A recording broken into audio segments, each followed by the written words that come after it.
Have you ever noticed how we use the word invest for everything now? We invest in a nice dinner.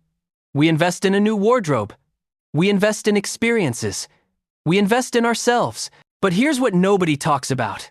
Most of what we call investing is actually just spending with better marketing. Here at Simple Money, I've watched thousands of people justify purchases by calling them investments, and honestly, it's costing them their financial future. Today, I'm going to show you the real difference between spending and investing, not the textbook definition. The actual practical difference that separates people who build wealth from people who wonder where their money went. And trust me, once you see this, you can't unsee it. Here's what's really happening in your bank account right now. Every dollar you earn is standing at a crossroads. It can go left or it can go right. Left means it disappears forever. Right means it works for you while you sleep. But here's the cruel part. Both paths feel exactly the same in the moment. That $500 certification course feels like an investment. That $700 suit for work feels like an investment. That weekend seminar about personal growth definitely feels like an investment. And maybe they are, or maybe they're just spending disguised in the language of self-improvement. The problem isn't that spending is bad. Spending is necessary. Spending is human. The problem is that we've lost the ability to tell the difference between the two. Think about it this way. Imagine you have a bucket with a hole in it. Spending is like pouring water into that bucket. The water goes in, it serves its purpose, and then it's gone. You needed it, you used it, but it's not coming back. Investing is different. Investing is like planting a seed. You put something in the ground today, and if you're patient, it grows into something that produces more seeds. And those seeds produce more seeds. And suddenly, you have an orchard. Most people are pouring water into buckets and calling it gardening. Let me give you the first major difference. I call this the return test. Here's the simple question that separates spending from investing. Will this give me back more than I put in? Not in feelings, not in experiences, not in personal growth, in actual, measurable value. An investment returns something tangible. Money. Skills that increase your income. Time that you can use to make more money. Health that prevents future expenses. Relationships that open doors. Spending returns satisfaction. And look, satisfaction matters. I'm not saying it doesn't, but satisfaction is consumption. You use it up in the moment. Here's why this matters so much. Our brains are really bad at this calculation. We've evolved to value immediate rewards over delayed ones. That's called hyperbolic discounting, but you don't need to remember that term. You just need to know that your brain is literally wired to prefer the certain pleasure now over the uncertain benefit later. So when you're deciding between a $3,000 vacation and putting that money into an index fund, your brain screams at you. The vacation is real. You can picture it. You can taste it. The index fund is abstract, boring, distant. This is why people say they're investing in experiences. It makes the spending feel wise. But experiences, by definition, are consumed. They happen, and then they're memories. I'm not saying don't take vacations. I'm saying call it what it is. It's spending. Beautiful, meaningful, important spending. But spending nonetheless? The return test is simple. If you put in $100, will you get back $101 or more in tangible value? If yes, it's probably an investment. If no, it's probably spending. The second difference is what I call the time direction test. Spending pulls from the future to pay for the present. Investing pulls from the present to pay for the future. Let me explain what I mean. When you spend money, you're using your past work to consume something now. You worked 40 hours. You got paid. Now you're converting those hours into a thing or an experience. That transaction is complete. Those hours are gone, they're spent. But here's where it gets interesting. When you spend on credit, you're actually pulling from future hours. You're borrowing time you haven't worked yet to consume something today. That's why debt feels so suffocating. You're working today to pay for yesterday's consumption. You're running on a treadmill that never stops. Investing flips this completely. You're working today, but instead of consuming the result immediately, you're pushing it into the future. You're creating a pile of work that will work for you later. Think about a college degree for a second. Is it spending or investing? Well, it depends. If you're getting a degree in a field where you'll earn more money than you would without it, and that extra money exceeds the cost of the degree, then yes, it's an investment. You're sacrificing present consumption for future earning power. But if you're getting a degree just because you're supposed to, or because you don't know what else to do, or because you want the college experience, then it's spending. Expensive spending. Maybe valuable spending. But spending? The time direction test asks this: am I consuming my future to fund my present, or am I funding my future with my present? One makes you poorer over time. The other makes you richer. Here's the third test, and this one is crucial. The compound test. Real investments compound. Spending compounds too, but in the opposite direction. When you invest $1,000 in the stock market, it grows. Next year, you're not just earning returns on your original $1,000, you're earning returns on the returns. That's compound growth. When you invest in a skill that increases your income, it compounds. You make more money, you can invest more. You learn faster because you have more resources. You meet better people because you're operating at a higher level. But spending compounds negatively. You buy a car on credit. Now you're paying interest. That's compound drain. But it's worse than that. The car depreciates. So you're paying interest on something that's worth less every month. You buy a house you can't really afford. Now you're house poor. You can't invest because all your money goes to the mortgage. You can't take career risks because you need the steady paycheck. Your options narrow. That's negative compounding. Here's what makes this particularly cruel. Positive compounding starts slow and gets fast. Negative compounding starts fast and gets faster. That first year of investing feels pointless. You put in $5,000. It grows to $5,400. Big deal, right? You made $400. You could have made that working a couple of extra shifts. But in year 30? That $5,000 has become $38,000. And you didn't work a single extra hour for it. Meanwhile, that first credit card you maxed out, it felt manageable. $100 a month payment, no problem. But the interest keeps piling up, and then you miss a payment, and then the rate goes up. And then you need another card to pay the first one, and suddenly you're drowning. The compound test asks this: does this grow over time or shrink over time? Investments grow, spending shrinks. The fourth difference is what I call the ownership test. When you invest, you own something afterward. When you spend, you rent an experience. This one gets controversial because we've been sold this idea that experiences are more valuable than things. And look, there's truth to that. A meaningful experience can change your life in ways that a new TV never will.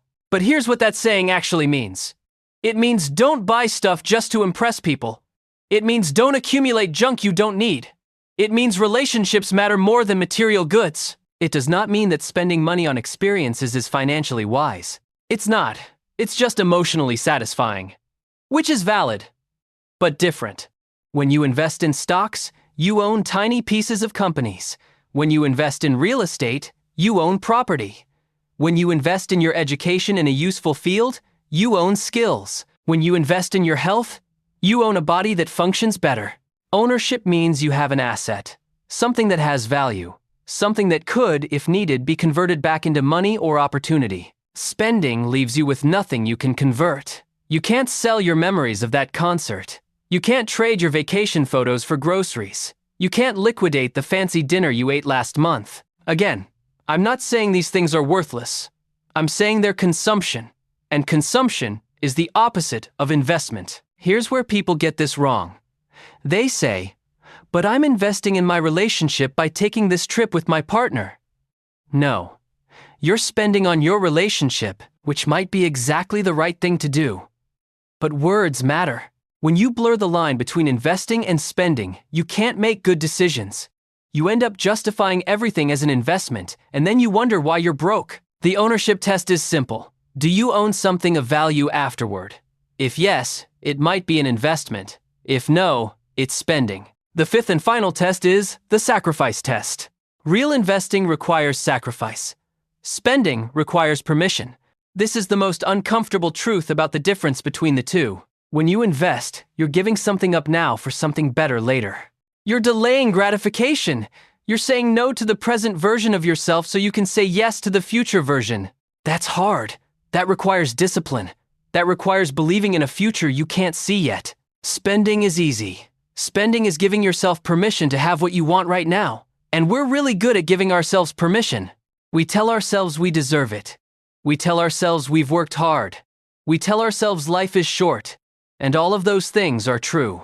But they're also the exact rationalizations that keep people trapped in financial mediocrity. Here's what I've discovered after watching hundreds of people try to build wealth.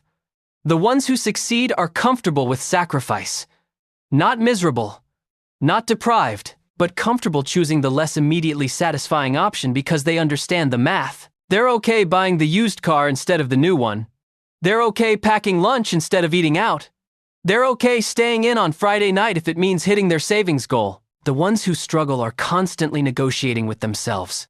They're always finding reasons why this time it's okay to spend.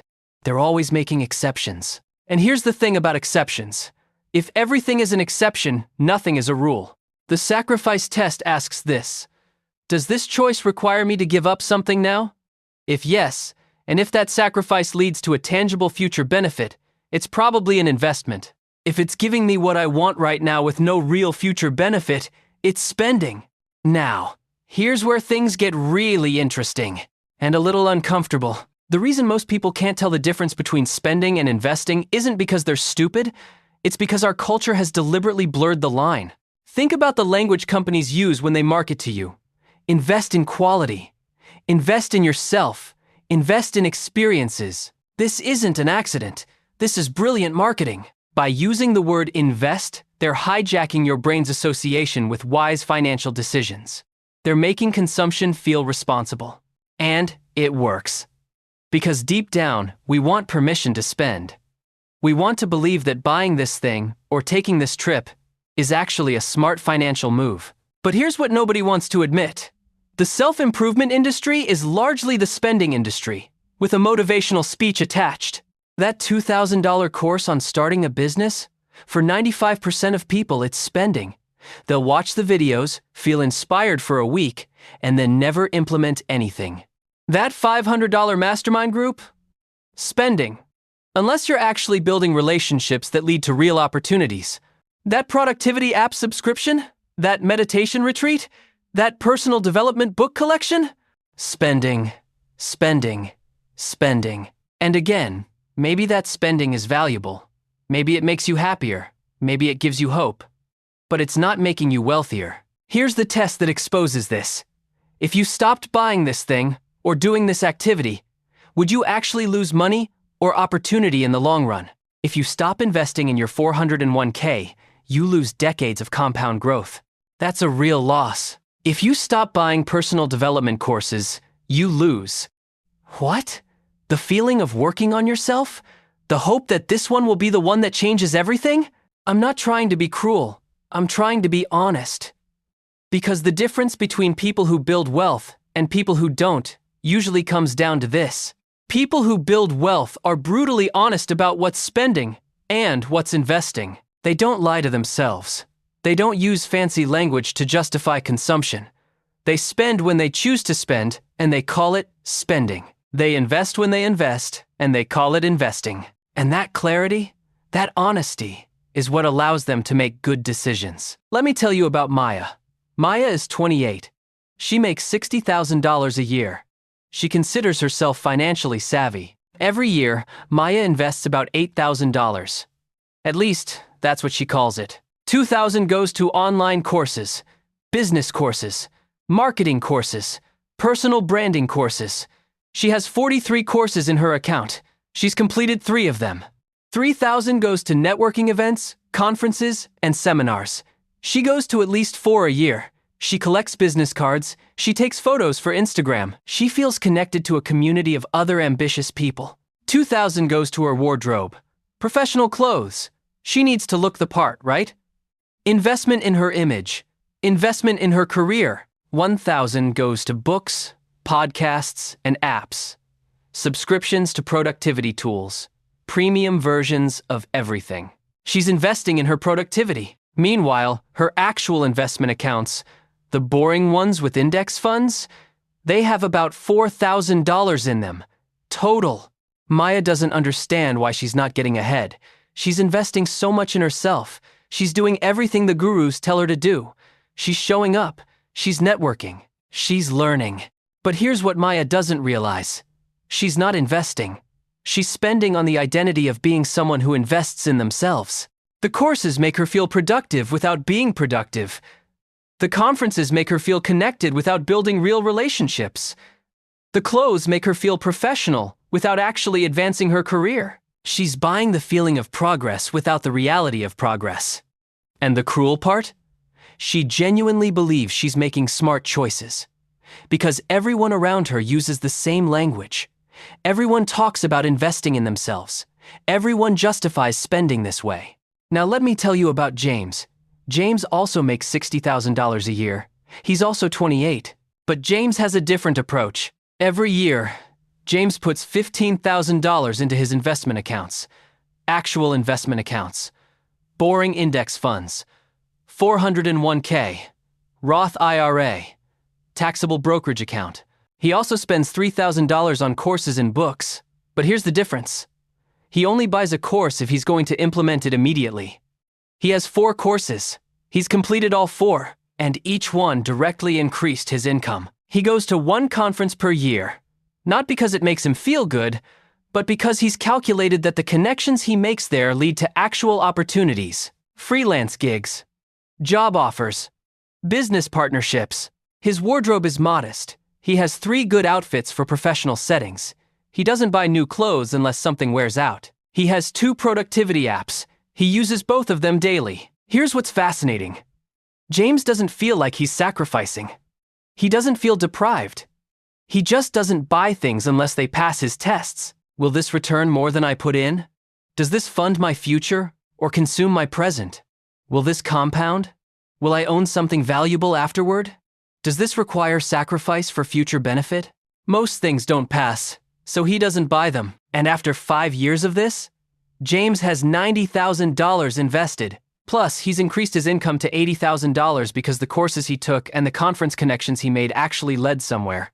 Maya has $20,000 invested after the same 5 years. Her income is still $60,000, and she's confused about why she's not where she wants to be. The difference wasn't intelligence. It wasn't luck. It wasn't even income. The difference was clarity about what's actually an investment. Here's what most people don't realize about the difference between spending and investing. It's not actually about the money at all. It's about honesty. People who build wealth aren't better at denying themselves. They're better at being honest with themselves. They don't need to call their spending an investment to feel okay about it.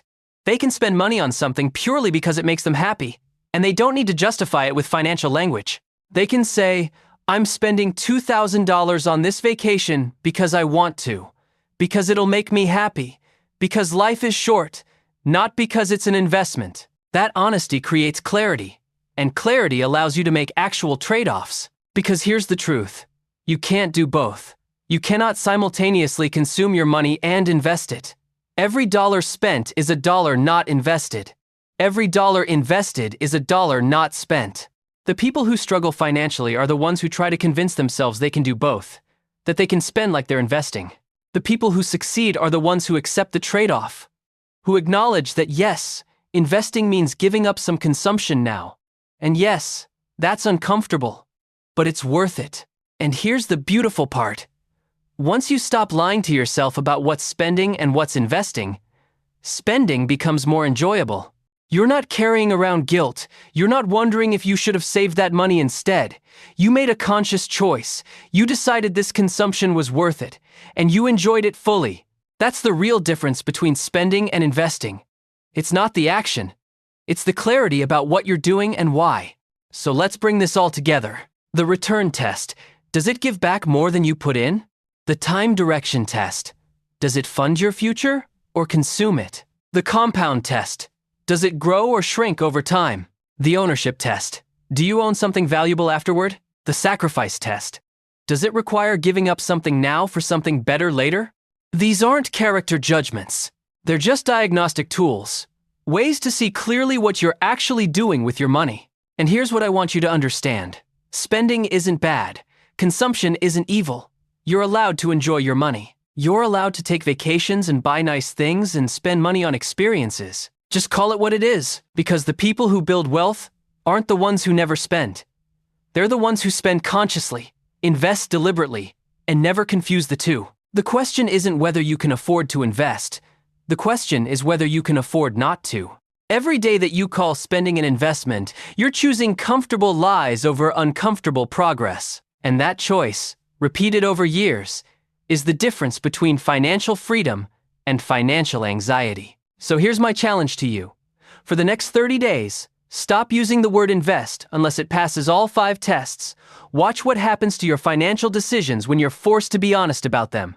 You might be surprised at what you discover about yourself. And you might finally understand why some people seem to build wealth effortlessly while others work just as hard and never get ahead. The difference isn't effort, it's clarity. And now you have it.